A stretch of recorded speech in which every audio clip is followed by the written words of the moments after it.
कैसे हैं आप सब। और एक इंफॉर्मेटिव वीडियो मैं इस कोर्स के ऊपर लेके आया हूँ। जैसे कि आप सब देख रहे होंगे कि हम लोग जीडीसीए के रिगार्ड बोलते हैं ना, जीडीसीए के लिए हम नोट्स प्रिपेयर कर रहे हैं जो हम ऑनलाइन अपलोड करते हैं डेली बेसिस पे। तो अगर आप ये वीडियो देख रहे हैं तो अब तक तो आपको पता चल ही गया होगा कि पूरा कोर्स जो है वो ऑनलाइन हम डाल रहे हैं ताकि जीडीसीए के स्टूडेंट्स जो है उनको पढ़ाई करने में थोड़ी आसानी हो। लेकिन ये एक सवाल अक्सर जो कैंडिडेट्स होते हैं उनके मन में आता है कि भाई जीडीसीए के बाद क्या। देखिए, मैंने जीडीसीए का इंट्रोडक्शन दिया है कि भाई मैंने मतलब बताया कि वो कोर्स क्या है, कैसा है, क्या है, क्या। फिर भाई आपको मैंने लगभग इस कोर्स के रिगार्डिंग 70 to 80% इन्फॉर्मेशन खुद पर प्रोवाइड कर ही दे के देखो ये कोर्स है, ये ऐसा है, इसको ऐसा करना है, पढ़ाई ऐसी करनी है, क्या चीजें करनी है। बट स्टिल ये ऐसा सेगमेंट है जो मैंने अभी तक कवर नहीं किया है। उसका रियल रीजन ये था कि आई माई सेल्फ पहले मेरे को खुद को ये चीज स्टडी करनी पड़ी कि मैं एग्जैक्टली इस कोर्स के होने के बाद, कोर्स कंप्लीट होने के बाद क्या होगा। सो लाइक हाफ इन्फॉर्मेशन देने के बाद आप कहीं स्ट्रक हो जाओ तो like it is bad for me also and both of us. But still एक अच्छी तरह स्टडी करके अगर आपके सामने ये कॉन्टेंट में रखूं तो it is beneficial for both of us. तो इसलिए थोड़ी सी स्टडी रिसर्च करने के बाद ही मैं ये वीडियो लेके आ रहा हूँ। तो ध्यान से सुनिएगा।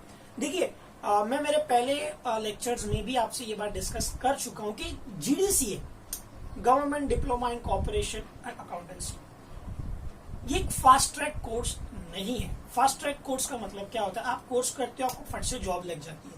अब what after GDCA, the main topic. देखो, मैं आपको यही कहता हूं कि जीडीसीए का सबसे बड़ा post, the biggest thing you can achieve after completing GDCA, that is panel auditor.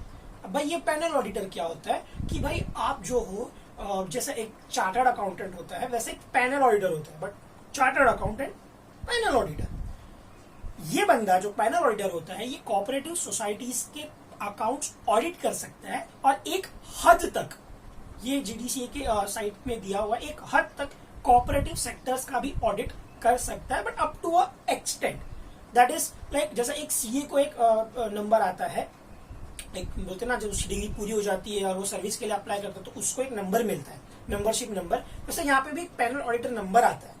It is अपने आप में एक बहुत बड़ा पोस्ट होता है वो। बट उसको अचीव करने के लिए व्हेन यू पास जीडीसीए, उसके पास होने के बाद 3 साल आपको कोऑपरेटिव सेक्टर में एक्सपीरियंस गेन करना है, आपको ऑडिट में एक्सपीरियंस गेन करना है, फिर आपको अप्लाई करना है and then they will select you. That is the first thing, that is the, मैं बोल सकता हूँ लाइक यही एक टारगेट होता है most of the candidates.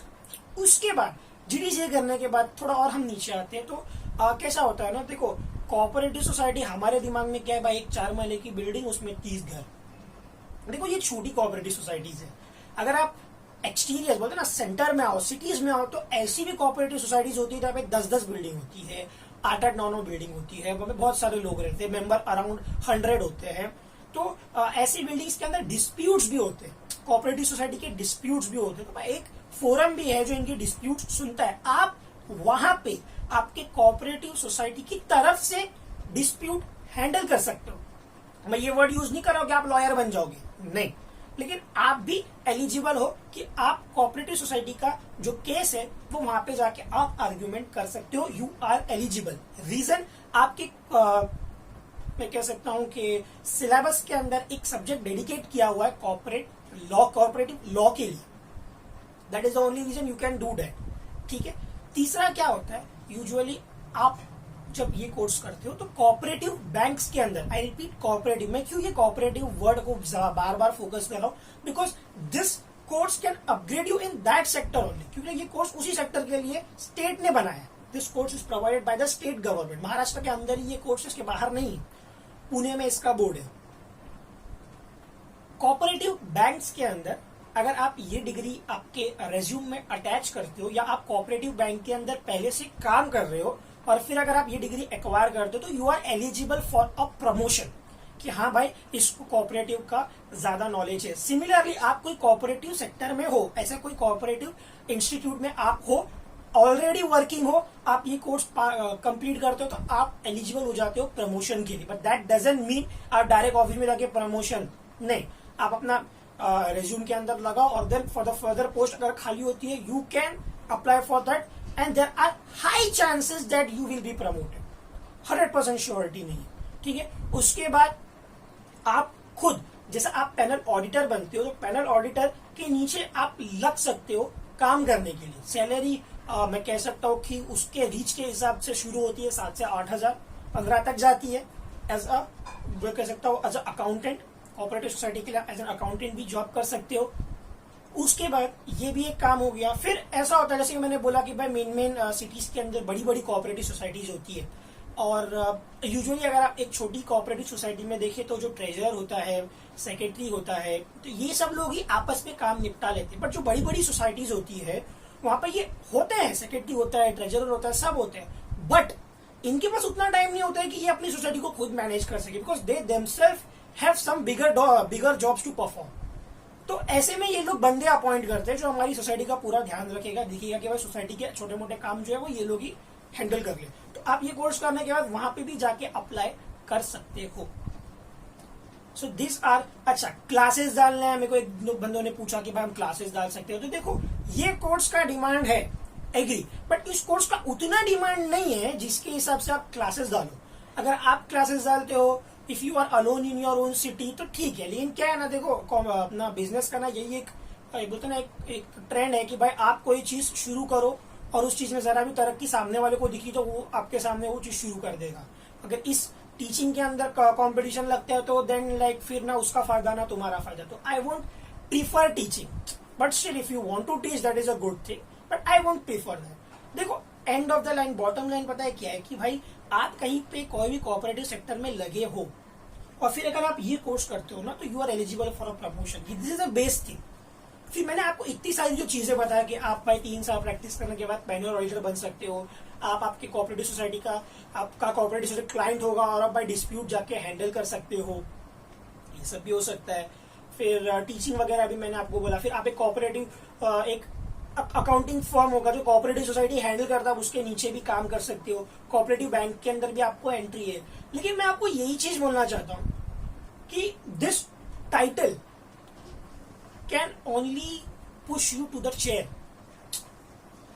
Not beyond that. मतलब क्या इंग्लिश क्या बोल रहा हूं मैं कि भाई इसके अंदर आपका जितना नरिश्ड रहोगे ना आप इस कोर्स के, आप इस फील्ड में, आई एम सॉरी, उतना आपको फायदा होगा। ये नाम आपके नीचे आएगा तो आपके मैं कह सकता हूँ कि एकेडमिक्स में वेट आता है कि हाँ भाई बंदा जीडीसीए है, बट इस फील्ड के अंदर है ना आपका जितना नॉलेज होगा ना, द टैगलाइन इज आपका जितना नॉलेज होगा आप उतना कवर कर सकते हो।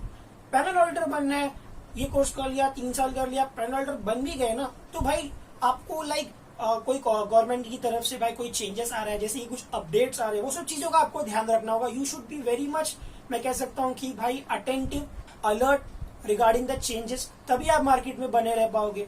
So this thing requires a lot of, मैं बोल सकता हूँ ना, स्किलिंग योरसेल्फ, ब्रशिंग योरसेल्फ। ऐसा नहीं कि ये कोर्स कर लिया तो भाई हो जाएगा, नहीं, यहाँ पे आपका बोलते ना मेहनत लगता है, जाती मेहनत लगती है। उसके बाद सेम चीज, अगर आपको cooperative society as a client है, कोऑपरेटिव सोसाइटी आपकी, और आप जाके उनके डिस्प्यूट्स हैंडल कर रहे हो as a lawyer, acting as a lawyer, तो पहले आप वो सारे केसेस जो बोलते हैं ना, वो सारे रूल्स एंड रेगुलेशंस के सेक्शन में क्या है वो चीज से आप पूरा फेमिलियर होना चाहिए। जैसे एक लॉयर होता है वैसा आपको पूरा नॉलेज होना चाहिए। सर हमारे पास एक बुक में लिखा होता है ना, दैट इज नॉट इनफ, वो आपको पूरा बेसिक समझाता है, but not the advance, not everyday update, वो आपको सीखना है। फिर आप कोऑपरेटिव किसी के अंडर में काम कर रहे हो तो भाई वो चीज भी आपको वहां पे अलर्ट रहना है। Like you should avoid mistakes, you should work like, बोला एक बार कर दिया। मतलब मेरा आपको ये कहना है कि ठीक है ये course it's very good, but it's required like self effort बहुत लगता है इस कोर्स के अंदर। आप ऐसे बोले कि कोर्स करके काम हो जाएगा, नहीं। हाँ, कोऑपरेटिव बैंक के अंदर ऑलरेडी लगे हुए हो, प्रमोशन मिलेगा, यस, ये चीज एक मैं बोल सकता हूँ थोड़ी सी ईजी है, but this course required lot of time, lot of pressure, lot of, मैं कह सकता हूँ कि भाई लॉट ऑफ इनपुट। और ये फास्ट ट्रैक कोर्स नहीं, जैसे मैंने मेरे इस सेशन के स्टार्ट में बोला। क्यों मैं आपको सिंपल बोलता हूँ, मैंने 2019 मई में इसका पेपर दिया, 28, 29, 30, नहीं 25, 26 लास्ट के सेट में मैंने इसका पेपर दिया। रिजल्ट जो है मुझे नेक्स्ट ईयर जैन में लगता है, गैप देख रहे हैं आप, जैन में मुझे इसका रिजल्ट लगा। और इसकी जो हार्ड कॉपी है, अब देखो कोविड का भी एक रीजन दिया गया कि मैं कोविड की वजह से लेट हो गया, बट फिर मैंने उन लोगों से भी बातचीत करने की कोशिश की, ट्राई किया जो भाई पहले देखी जिनको हार्ड कॉपी मिल चुकी है। हार्ड कॉपी के लिए भी ऑलमोस्ट एक 4-5 महीना और जाता है, टाइम लगता है। तो मैं ये कह सकता हूँ कि कोर्स अटेंड करने से लास्ट में हार्ड कॉपी आने तक 1.5 साल निकल जाता है। सो इस कोर्स में वक्त लगता है और ये वन टाइम कोर्स है। अगर आप मई में एग्जाम देते हो और बोलते ना भाई वोट लगा, अगर आप फेल हो जाते हो तो आपको कोई दिसंबर नवंबर नहीं मिलता, अगले साल मई में आना।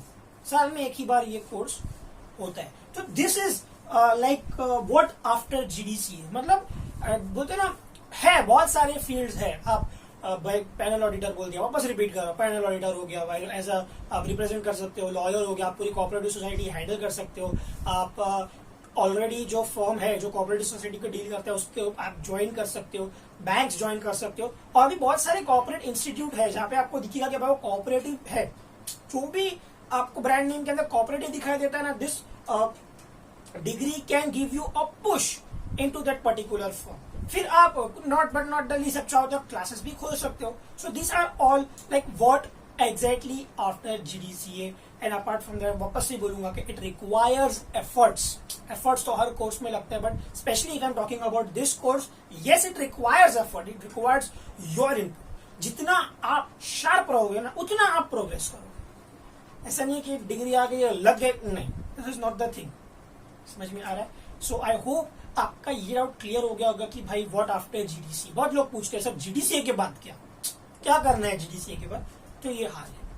आई hope you all are getting this and I hope you will take this as a motivation कि नहीं भाई सिर्फ पास हो गए नहीं, लाइक हम लोग को उस फील्ड में, जो भी फील्ड में आपको जाना है उस फील्ड में हमको लाइक बोलते ना थोड़ा सा खुद के ऊपर मेहनत करना है, ताकि जब हम उस फील्ड के अंदर उतरे तो कोई हमारा हाथ ना पकड़े या कोई हमको ओवर शेडो ना करे कि भाई देख आर्ट हो गया लेकिन आता नहीं है। एक छोटा सा वर्ड यूज करूंगा, नया चावल। एक रोड साइड लैंग्वेज है कि भाई अब जब कोई नया बंदा आता है कोई भी फील्ड के अंदर, तो जो एक्सपीरियंस होते हैं बोलता है नया चावल आ गया। तो यू डोंट बी दैट नया चावल, you B experience, self experienced हो जाओ भाई। पूरा बोलते ना करके आओ, पहले से ही पूरा मेहनत करके आओ, ताकि आप जब उस फील्ड में होते हो ना तो इस चीज का डिमांड हो जाए।